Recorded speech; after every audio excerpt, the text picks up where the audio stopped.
നമ്മൾ ഇവിടെ എത്തിയിരിക്കുന്നത് കർണാടകയിലെ ഉടുപ്പിയിൽ കൊല്ലൂർ എന്ന സ്ഥലത്താണ് നമ്മളിപ്പോൾ എത്തിച്ചേർന്നിരിക്കുന്നത്. അപ്പോൾ ഈ ആർച്ച് കാണുമ്പോൾ തന്നെ നിങ്ങൾക്ക് അറിയാം നമ്മൾ മൂകാംബിക അമ്പലത്തിലേക്കാണ് പോകുന്നത്.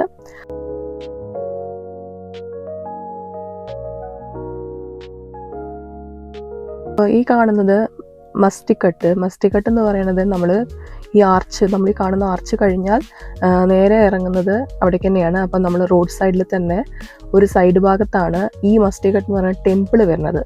അത് പൊതുവെ വിശ്വാസമുണ്ട്, നമ്മൾ മൂകാംബികയിലേക്ക് മൂകാംബിക ദേവിയെ കാണാൻ പോകുന്നതിന് മുന്നേ മസ്റ്റിക്കട്ട് അമ്പലത്തിൽ ഇറങ്ങി ഇവിടെ പ്രാർത്ഥിച്ചിട്ട് പോകണം എന്നാണ് നമ്മൾ പൊതുവെ പറയുക. എന്താ വെച്ചാൽ ഈ മസ്റ്റിക്കട്ട് ടെമ്പിൾ എന്ന് പറയുന്നത് നമ്മുടെ മൂകാംബികേനൊക്കെ സംരക്ഷിക്കുന്ന വനത്തിലുള്ള ദേവതയാണെന്നാണ് പറയുന്നത്. അതായത് നമ്മൾ ദുർഗാദേവിയാണ് ഇവിടെ ഉള്ളത്. മാത്രമല്ല ഈ ഒരു അമ്പലത്തിൻ്റെ ഒരു പ്രത്യേകത പറയുമ്പോൾ ഇതിൽ ആർക്കും എപ്പോഴും വരാം. നല്ലൊരു എന്താ പറയുക, നമുക്ക് ഇവിടെ എത്തിച്ചേരുമ്പോൾ തന്നെ നമുക്ക് മനസ്സിലാക്കാൻ പറ്റും നല്ലൊരു പോസിറ്റീവ് വൈബാണ് ഇവിടെ.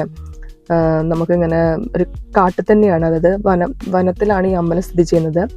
ഇവിടെ കുറേ വിഗ്രഹങ്ങൾ കാണാൻ പറ്റും. ഇവിടെ പറഞ്ഞു വരുന്നത് 64 ഭൂതഗണങ്ങളും പിന്നെ അതേപോലെ തന്നെ യക്ഷിയുണ്ട്, പിന്നെ ഗണപതി ഉണ്ട്, പിന്നെ വനദുർഗ ഉണ്ട്. അങ്ങനെ ഇവരെല്ലാവരും കൂടിയിട്ട് സ്ഥിതി ചെയ്യുന്ന ഒരു അമ്പലം തന്നെയാണത്. ഇവരൊക്കെ തന്നെയാണ് നമുക്ക് ഈ മൂകാംബികയെ സംരക്ഷിക്കുന്നവരും. ഈ അമ്പലത്തിൽ വരുമ്പോൾ തന്നെ നമുക്കത് മനസ്സിലാക്കാൻ പറ്റും, അത്രയും നല്ലൊരു പോസിറ്റീവ് ആയിട്ടുള്ള എനർജി ഇവിടെ നിന്ന് കിട്ടുന്നുണ്ട്. പിന്നെ യാത്രക്കാർക്ക് നല്ലൊരു അട്രാക്ഷൻ കൂടിയാണത്. പിന്നെ പണ്ട് ശങ്കരാചാര്യർ ഇവിടെ നിന്നാണ് ഈ സ്ഥലത്ത് വന്ന് ഇവിടെ വിശ്രമിച്ചിട്ടൊക്കെയാണ് പിന്നെ കുടജാദ്രിയിലേക്ക് കയറിപ്പോയെന്നൊക്കെ പറയുന്നുണ്ട്. അപ്പോൾ കുടജാദ്രിയിൽ പോകുമ്പോൾ അത്രയും നല്ലൊരു എനർജിയോടെ കൂടി ചെല്ലാൻ പറ്റിയതൊക്കെ ഇവിടെ നിന്നുള്ള, അതായത് നമ്മൾ മെയിനായിട്ട് നമ്മൾ പറയും ഈ മൂകാംബിക അമ്പലത്തേക്ക് നമുക്ക് എത്തിപ്പെടാൻ അത്ര എളുപ്പമൊന്നല്ല എന്ന് പൊതുവെ പറയാറുണ്ട്. അങ്ങനെ എത്തിപ്പെടണം എന്നുണ്ടെങ്കിൽ ദേവി നമ്മളെ ആഗ്രഹിക്കണം, ദേവിയായിട്ട് തീരുമാനിക്കണം നമ്മൾ ദേവിയുടെ അടുത്തേക്ക് എത്തണം എന്നുള്ളത്. അപ്പോൾ അതൊക്കെ നമ്മൾ നടക്കണം എന്നുണ്ടെങ്കിൽ നമ്മൾ ഈ വനദേവതയുടെയും ഇവരുടെ എല്ലാവരുടെയും ഒരു എന്താ പറയുക സമ്മതം കൂടി കിട്ടിയാലാണ് നമുക്ക് ഇങ്ങോട്ട് വരാൻ പറ്റുള്ളൂ എന്നൊക്കെയാണ് പൊതുവെ പറഞ്ഞപ്പെടുന്ന കാര്യങ്ങൾ. നമുക്കെല്ലാവർക്കും അറിയാം കർണാടക സംസ്ഥാനത്ത് ഉടുപ്പി ജില്ലയിലാണ് സൗവർണിക നദിയുടെ തെക്കേ തീരത്താണ് നമ്മുടെ ഈ കൊല്ലൂർ മൂകാംബിക ക്ഷേത്രം സ്ഥിതി ചെയ്യുന്നത്. മൂകാംബിക എന്നറിയപ്പെടുന്ന ഭഗവതിക്ക് സമർപ്പിക്കുന്ന ഒരു മഹാക്ഷേത്രമാണിത്. കുടജാദ്രി മലകളുടെ താഴ്വരയിൽ ആണ് ഈ ക്ഷേത്രം സ്ഥിതി ചെയ്യുന്നത്. പിന്നെ നമ്മൾ പറയപ്പെടുന്നത് സാക്ഷാൽ ആദിപരാശക്തി, മഹാകാളി, മഹാലക്ഷ്മി, മഹാസരസ്വതി എന്നീ 3 ഭാവങ്ങളുടെ ഐക്യരൂപിണിയായി മൂകാംബിക എന്ന പേരിൽ ഇവിടെ ആരാധിക്കപ്പെടുന്നുണ്ട്. അതായത് നമ്മൾ ഈ ആദിപരാശക്തി എന്നൊക്കെ പറഞ്ഞു കഴിഞ്ഞാൽ നമ്മൾ പറയും ഇങ്ങനെ എന്താ പറയുക, നമുക്ക് നമ്മുടെ ജന്മം തന്നെ നമുക്ക്, അതായത് ഇവിടെ ആദ്യം ഈ ജീവൻ ഉണ്ടാക്കിയതും പ്രകൃതി നമ്മുടെ എല്ലാതും ആദിപരാശക്തി കാരണമാണ്. അപ്പം നമ്മൾ അത്രയും നല്ലതായിട്ടുള്ളൊരു ശക്തി തന്നെയാണത്.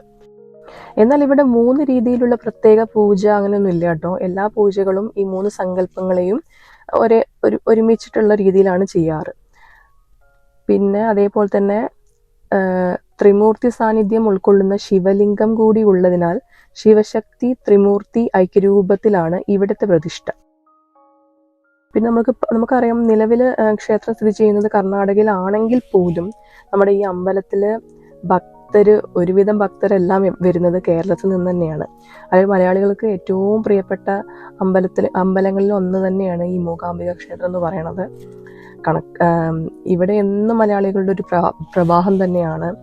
എന്നെങ്കിലും മലയാളികൾ വരാതിരുന്നാൽ പരാശക്തി കേരളത്തിലേക്ക് പോകും എന്നൊരു വിശ്വാസവും കൂടി ഉണ്ട് കേട്ടോ ഇവിടെ. പിന്നെ അതേപോലെ തന്നെ ഈ അമ്പലത്തിന്, അതായത് ഈ മഹാക്ഷേത്രത്തിന് നൂറ്റാണ്ടുകളുടെ പഴക്കമുണ്ട്. ഭഗവതി സാന്നിധ്യം കൊണ്ട് 108 ദുർഗാലയങ്ങളിലും ശിവസാന്നിധ്യം കൊണ്ട് 108 ശിവാലയങ്ങളിലും ഉൾപ്പെടുന്ന ഒരു ക്ഷേത്രമാണിത് കേട്ടോ. ശിവശക്തി ഐക്യരൂപത്തിലാണ് മൂകാംബിക ക്ഷേത്രത്തിലെ പ്രതിഷ്ഠ. ശങ്കരാചാര്യരാണ് ഇവിടെ ഭഗവതിയെ ഇന്ന് കാണുന്ന രീതിയിൽ ശ്രീചക്രത്തിൽ പ്രതിഷ്ഠ നടത്തിയത് എന്ന് കരുതപ്പെടുന്നുണ്ട് പൊതുവെ.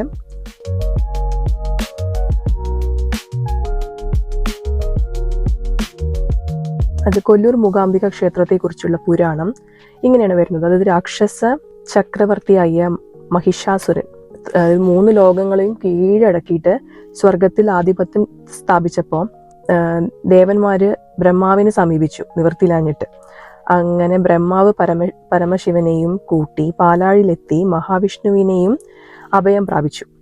മഹാവിഷ്ണു അഭിപ്രായ പ്രകാരം പുരുഷന്മാരാൽ ഒരിക്കലും നിഗ്രഹിക്കാൻ സാധിക്കാത്ത അവസ്ഥയിലായതുകൊണ്ട് ഇവര് കുടജാദ്രിയിൽ എത്തിയിട്ട് കോലമഹർഷിയെയും കൂട്ടി സർവേശ്വരിയായ ആദിപരാശക്തിയെ കണ്ട് പ്രാർത്ഥിച്ചു. ഇവരുടെ അപേക്ഷ പ്രകാരം ദുർഗാ ഭഗവതി മഹിഷാസുരനെ വധിച്ചു എന്നാണ് പറയുന്നത്.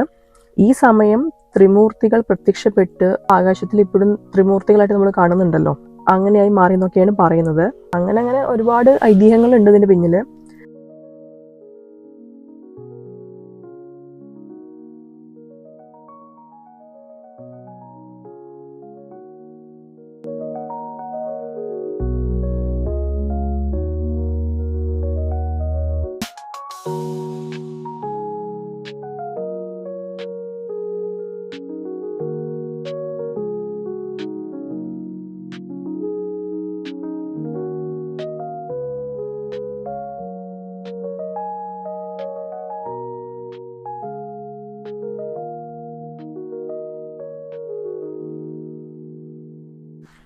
അതുപോലെ തന്നെ ഈ ക്ഷേത്രത്തിന്റെ 18 കിലോമീറ്റർ ചുറ്റളവില് ക്ഷേത്രത്തിലെ ശ്രീചക്രത്തിന്റെ ശക്തി പ്രഭാവം ഉണ്ടെന്ന സങ്കല്പം.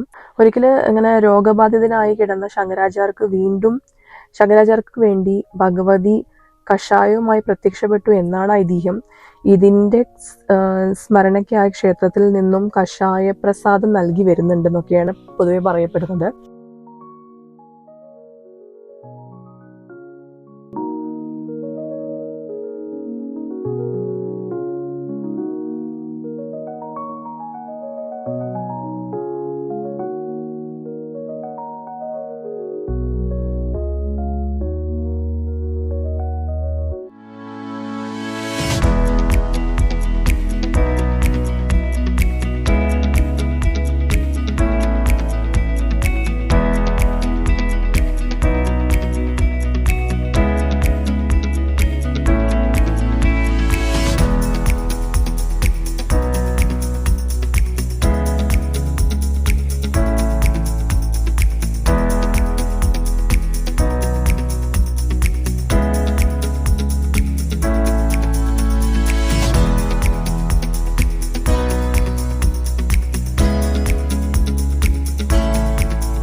നമ്മളെന്താ വെച്ചാൽ ഇപ്പോൾ അമ്പലത്തിൽ നിന്ന് ഇറങ്ങി പിന്നെ നേരെ ഞങ്ങളിപ്പോൾ ഒരു ഹോട്ടലൊക്കെ കയറി ചെറിയൊരു ബ്രേക്ക്ഫാസ്റ്റും കഴിഞ്ഞ് അങ്ങനെ പിന്നെ ഞങ്ങൾ ഇനിയിപ്പോൾ ഇവിടെ നിന്ന് നേരെ പോകുന്നത് ഗോകർണത്തേക്കും പിന്നെ അതേപോലെ തന്നെ മുരുടേശ്വറിലൊക്കെയാണ്. അപ്പോൾ അതിൻ്റെ വീഡിയോ ഞാൻ അടുത്ത വ്ളോഗായിട്ട് ഇടുന്നതാണ്. കാരണം ഇതിൽ വീഡിയോ ലെങ്ത് വളരെ കൂടുന്നതിനാൽ ഞാൻ വേറെ വീഡിയോ ആയിട്ട് മാറ്റിയിരിക്കുകയാണ്.